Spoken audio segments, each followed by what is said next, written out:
Hi, good evening. Ross McInnes from Australian Investment Research Services. Thanks for joining us. It's just after 5:30 p.m. in Sydney.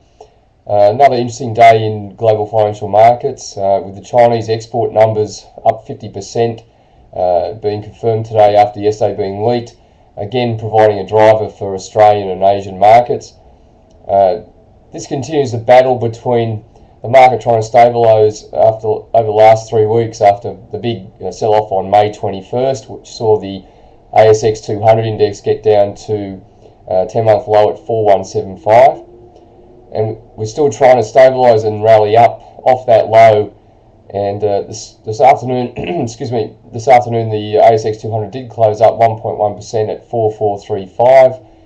It held 4300 mid support on Tuesday morning and sort of ground higher ever since, but at the moment we're still finding the fact that the US S&P 500 index hasn't been able to really bounce at this point during the week after the sell-off on payrolls on Friday night.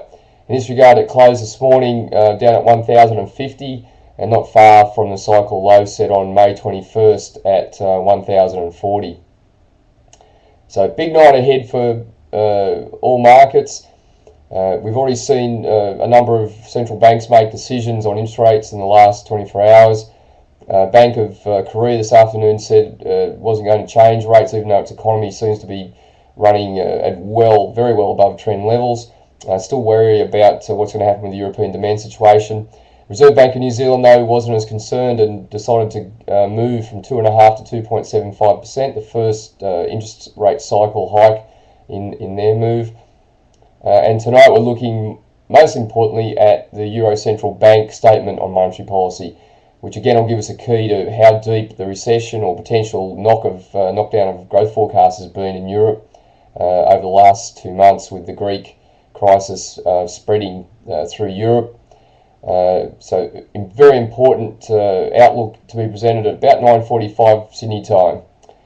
In terms of the Australian dollar, like the ASX 200, it's rallied off major support at 80.50 on Tuesday and ground higher overnight to 83.66. Opened the day at 82.75 and then won some more support from the latest, again, outperformance of the Australian labour market, with 26,900 jobs generated and the unemployment rate dropping to a 17-month low at 5.2%.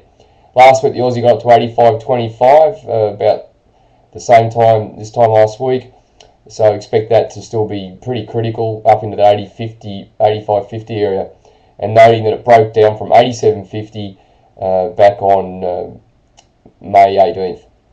So thanks for your time, and we'll speak in the morning.